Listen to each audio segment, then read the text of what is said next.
Last Thursday night, my wife walked into the living room, stopped in the doorway with her hands planted firmly on her hips, and said flatly, "I've made a decision. I'm taking a solo vacation for an entire month." She didn't ask me what I thought, didn't float the idea as a maybe. No, it wasn't, "Hey, I was thinking about going." It wasn't even, "How would you feel if I did this?" She just laid it out like she was announcing what we were having for dinner. No discussion, no warning.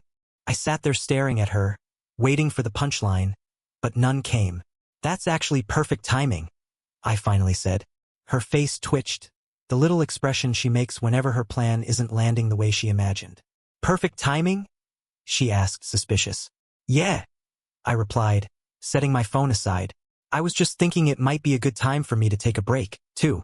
Maybe head out while you're gone. Clear my head a little." She frowned at me. "What's that supposed to mean?" "I mean, a month is a long stretch, Claire. If you're going to be out there enjoying beaches and cocktails, I might as well figure out something for myself, too." She rolled her eyes like I was missing the point. "It's not about that. I just need some space, some time to reflect and recharge." "Emicham," I murmured, leaning back into the couch. "And when did you come up with this plan?" "Couple weeks ago. I've been putting it together already. Flights are booked." I blinked. "You booked flights without even telling me?" "It's my vacation, Michael. I don't need permission." "Right," I said slowly.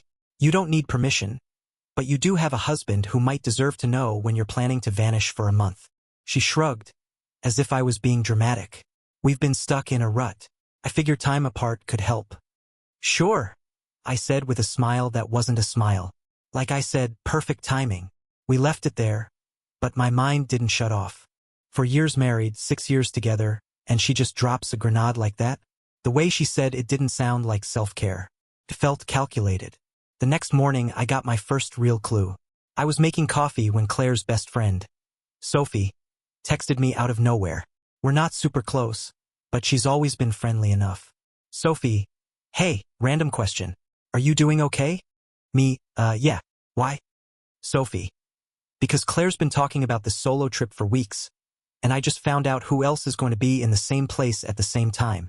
My stomach dropped. "Me? Who?" "Sophie. Some guy named Jason from her office. The one she's always having lunch with." I just stared at my phone for a solid minute. "Me?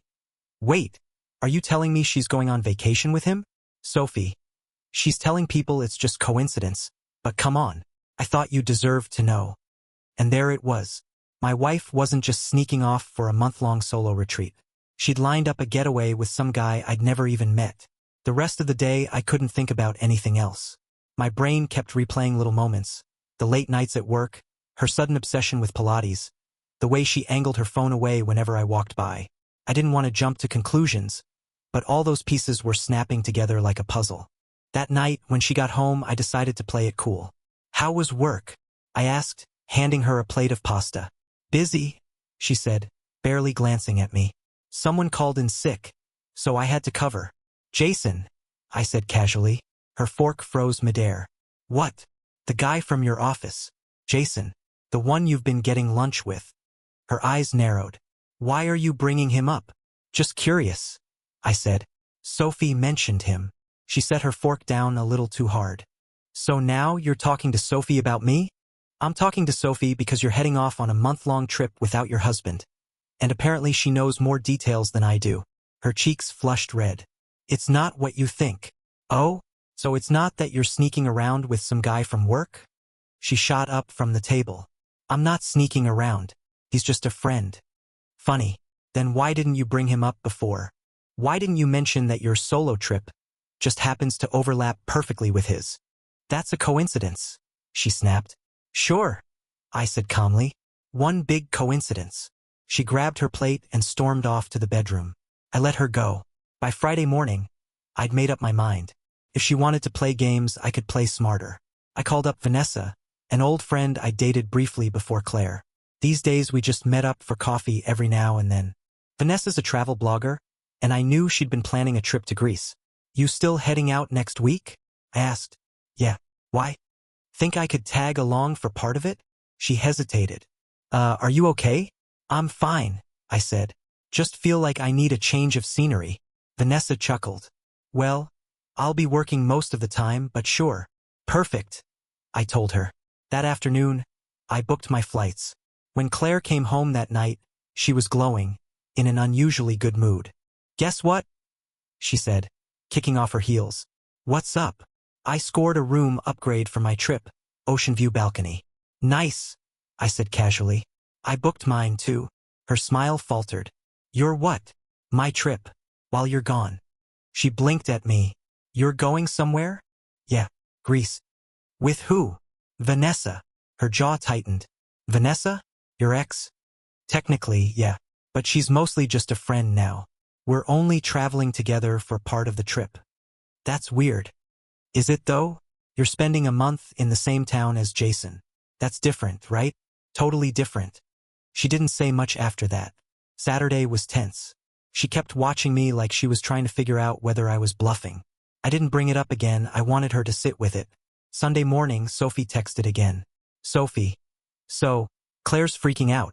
She thinks you're trying to get back at her. Me. I'm just going on vacation. Sophie. Well, she's telling people you're being petty. Me. You mean like disappearing for a month without telling your spouse? Sophie. Exactly. Apparently, Claire was venting to anyone who would listen about how unfair I was being. But here's the thing, when someone's pushing a story that hard, it usually means they're trying to cover up the truth. By Monday evening, the truth was starting to spill. My phone rang from a number I didn't recognize. Hello, this is Michael. Hi, this is Brooke. I work with Claire. I hesitated. Hey, everything all right? She lowered her voice. I don't want to get in the middle of anything, but people at work are talking. Jason's been bragging about going on vacation with Claire. He's saying it's the perfect chance to see if they're compatible. My chest tightened. Compatible for what? For a relationship, she admitted. Got it. I'm sorry. I just thought you should know. No, I appreciate it, I said. That night, when Claire walked through the door, I was waiting on the couch.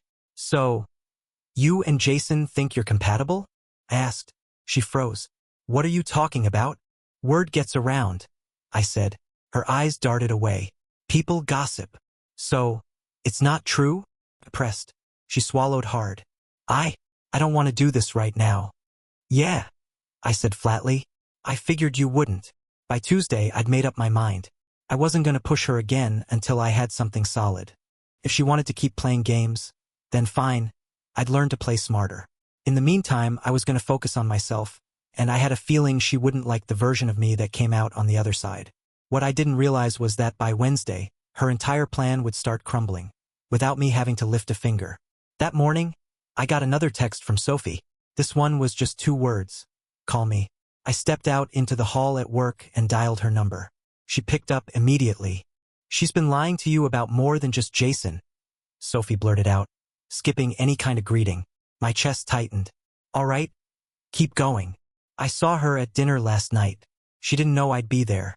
Claire was bragging to mutual friends, saying she and Jason have been seeing each other for months. But here's the twist. Jason's not going alone. He's bringing his ex. And apparently, the 2 of them have been patching things up behind the scenes. I actually laughed. So let me get this straight.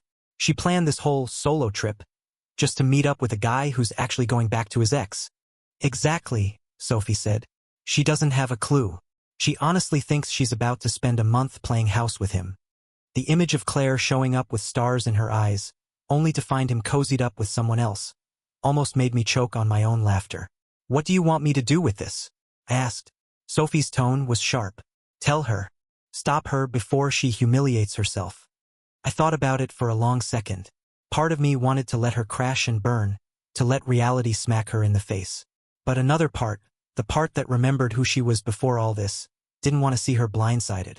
I'll handle it, I said finally. That evening, Claire came home humming, looking smug, like she'd just gotten away with something. Guess what? She said, kicking her shoes into the corner. What? Jason messaged me today. He said he can't wait for our trip. Oh yeah, I said calmly. Did he mention that he's bringing his ex? Her smile dropped. What? You heard me. He's going with his ex. They've been working things out. Everyone at your office knows, except you. She tried to laugh, but it was the nervous kind of laugh people used to buy time. That's ridiculous. Sophie heard it straight from him. And she's not the only one. Her face drained of color. No, he wouldn't. Claire, you built this whole secret trip around him. And he's already moved on. Her breathing picked up, shaky and uneven. I need to make some calls. She disappeared into the bedroom, door closing behind her. I didn't follow. I just poured myself a drink and sat on the couch, letting the silence stretch out. For the next hour, I heard muffled voices, her tone rising and falling. Then the bedroom door slammed. She came out with red eyes, looking defeated. He admitted it, she said. I nodded slowly. Sorry. He said it just happened. That they reconnected, decided to see where it goes. And he told me I could still come to the resort if I wanted. I raised an eyebrow. Wow, how generous of him. She collapsed onto the couch. I can't believe this. I can't believe you. I shot back. You've been sneaking lunches, late-night texts, planning trips behind my back. And you really thought he was some perfect gentleman who'd never screw you over? She opened her mouth to argue, then shut it without a word. I'm canceling the trip, she muttered. By Thursday morning, she was sulking around the apartment. I, on the other hand, was folding shirts into my suitcase. What are you doing? She asked, watching me pack. You're still going? Of course. Flights are paid for. Vanessa's expecting me. But I'm not going anymore, she said quickly. We could use the time to work things out. I zipped my bag shut. Claire, you didn't want to work things out when you booked that trip without telling me. You didn't want to work things out when you lied about Jason.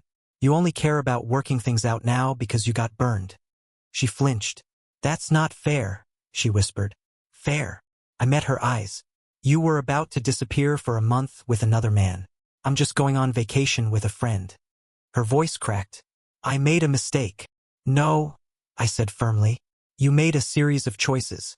And now you get to live with them. Friday morning, I left. She stood in the doorway, arms crossed, watching me drag my bag down the hall. You're not even going to call me while you're gone? She asked. I'll think about it, I said. The truth was I needed space. Not the kind she'd been talking about when she announced her so-called solo trip. I needed the real kind, the kind where you step away, breathe fresh air, and look at your life from a distance. Greece was perfect for that. The sun, the sea, the food, and Vanessa's easy company. Vanessa and I weren't romantic. We just clicked. She asked about Claire a few times and I gave her the broad strokes. She shook her head and said, You deserve better, you know? The more I thought about it, the more I realized she was right. About a week into the trip, my phone buzzed with another text from Sophie. Sophie, just so you know, Claire's telling people she canceled because you were acting suspicious. Me, of course she is. Sophie, she's also asking if you and Vanessa are serious. Me, let her wonder. By the time I flew back home, I'd already made my decision. I walked into the apartment and found Claire on the couch, scrolling her phone. She looked up and gave me a forced smile. Hey, how was it? Incredible, I said honestly. I learned a lot about myself, what I want, what I won't tolerate anymore. Her smile faded. Michael, I sat across from her. You tried to rewrite our marriage without asking me. You lied over and over. You nearly blew up everything we had for a guy who couldn't even be bothered to keep you in the loop. That's not a slip-up. That's a pattern. Tears filled her eyes. I'm sorry. I believe you, I said. But that doesn't erase it. I can't pretend it never happened. Her voice cracked. What are you saying? I'm saying we need more than a month apart. We need a separation. She stared at me, stunned. You're leaving me? I'm choosing myself, I said. Funny enough, that's something you taught me to do, even if you didn't mean to. That night, I packed the rest of my things and stayed with a friend. No yelling, no theatrics, just quiet. And for the first time in years, I felt free. Because here's the truth. The moment someone shows you they're willing to put themselves first at your expense is the moment you realize you should have been doing the same thing all along.